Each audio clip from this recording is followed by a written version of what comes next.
This is a call for an uprising. Welcome to today's show.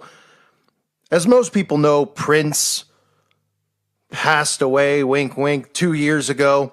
They're still talking about Prince a lot. And now today they've released photos from inside of his house, inside of the crime scene, or whatever you want to call it, inside of the sacrifice ritual. Or then again, there's people that still think he's alive, and that wouldn't surprise me either.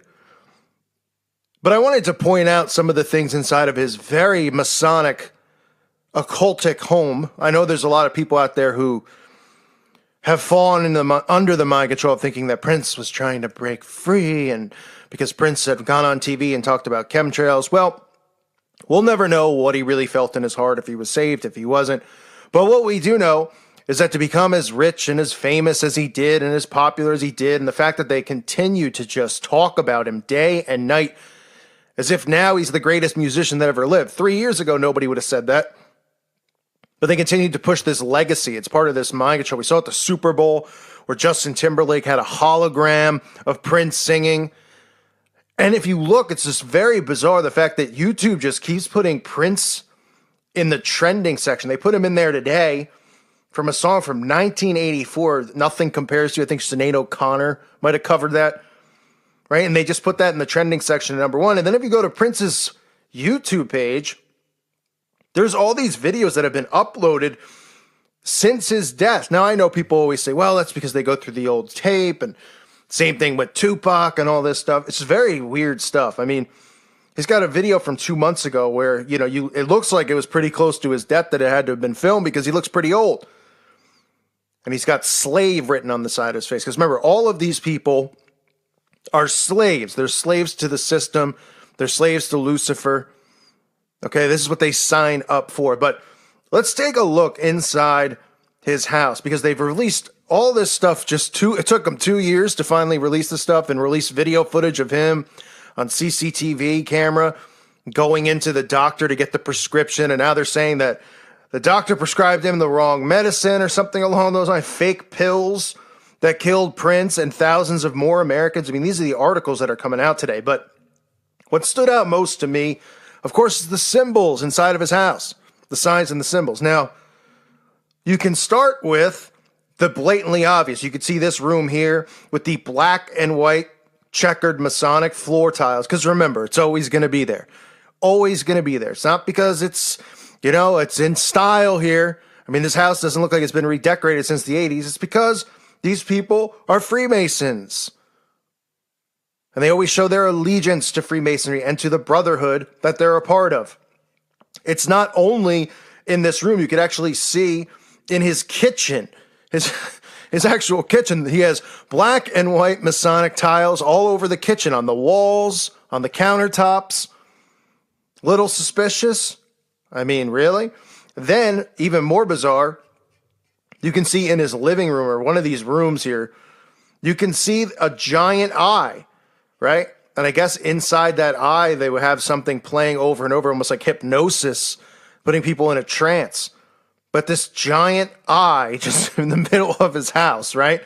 And you can see at the top there, obviously, he has his logo, his symbol all over the house, but the light is shining on it, right? You can see that spiral there, and we know what the spiral represents is in witchcraft, as well as in the pedo circles. Not saying that that's what this guy is or was, but I'm just saying there's a symbol right there for you to take a look at and raise your eyebrows and go, it's a little bit suspicious. Now, some of the other things that they showed, because remember, they're deliberately releasing these photos. There's a photo of a woman, I guess somebody drew, doing the shh sign. Remember? I've covered that many times, and they put the finger over the lip. That is a Masonic code. They take a vow of silence when they join these secret societies to never reveal anything. And that's why it's funny when people try to go, Freemasons comment on my videos all the time. They're like, you don't have a clue about us. You don't understand. You don't think these people are going to lie to the grave? They swear an oath of secrecy that they be killed. I mean, it doesn't mean they'll literally be killed, but I mean, there have definitely been people who have been killed who have given away the secrets. Now we live in a different time where all, technology, a lot of this information is available, which is one of the only good things about technology, if you ask me. But nonetheless, the vow of silence, and you can see the third eye up on the forehead. So the third eye I thought that was just a little bit suspicious. Another thing, too, that's really weird about this is there's just wads of money laying around this guy's house. Like, I don't know if any of you are familiar with Heaven's Gate. I've talked to some of my friends about Heaven's Gate. Heaven's Gate, you know, and I need to do a video on it. It's just old. It's a cult. They all killed themselves. They drank, you know, vodka and poison or something along those lines. I forget the exact cocktail they drank. They believed that they were getting beamed up to another planet or something like that. And that, you know, it was all MK Ultra, right? I mean, that's what most of these things are. That's what Jonestown. These are operations that they run. And of course, they make everybody look like, you know, crazy Christians or crazy Christian cult type of thing. But the house that you know, there's pictures of all the people who killed themselves and they're wearing like Nike sneakers or something like that. I mean, it's eerily similar, the house here. Like, I mean, the bedroom, it's just very bizarre.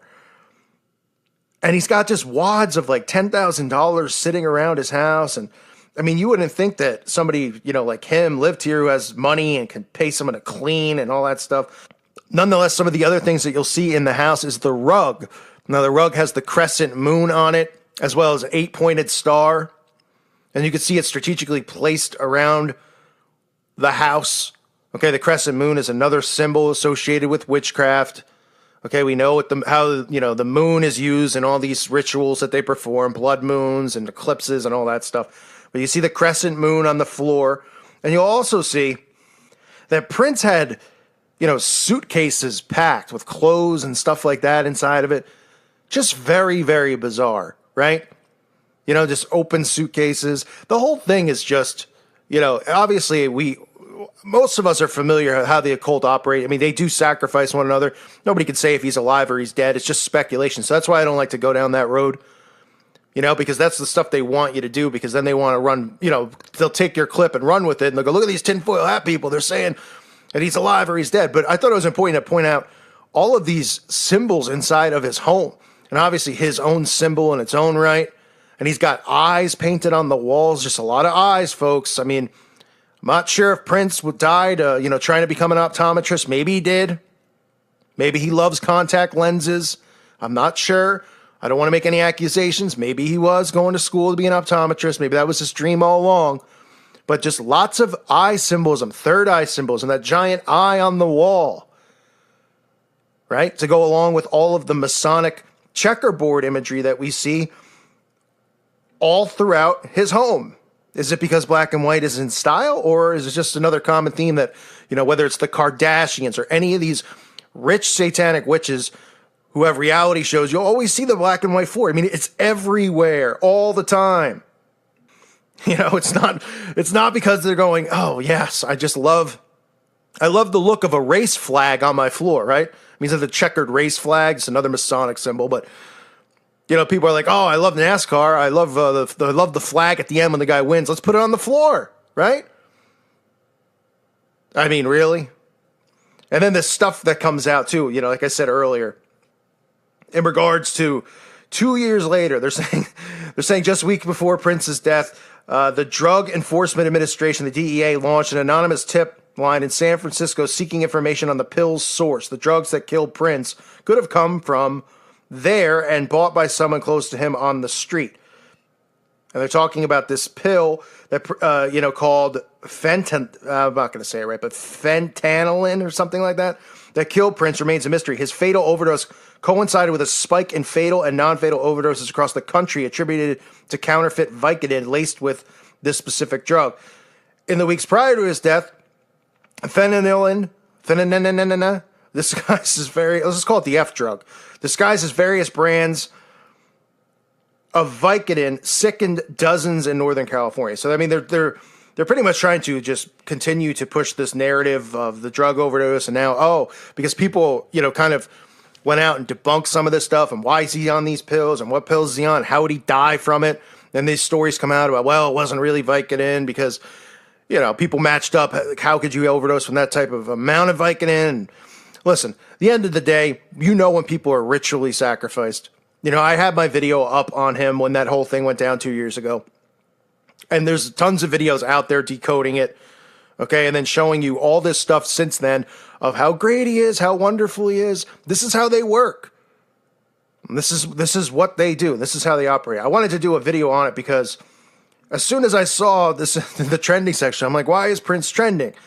And then you go on CNN and all these stupid mainstream websites, and they're talking about, oh, they finally are releasing these pictures and all this stuff of inside of his home, and ooh, look at the crime scene. And all I see, are Masonic symbols and eyeballs and all the same stuff we see all these occultists have inside their homes. Crescent moons, right? I mean, the list goes on and on and on. So I just wanted to show people that, this is what's going on inside these people's homes. It's repetition there as well. It's not just in the music videos, it's how they live their lives. These are all occultic symbols, folks. I thank you for listening to today's show. God bless all of you and your families.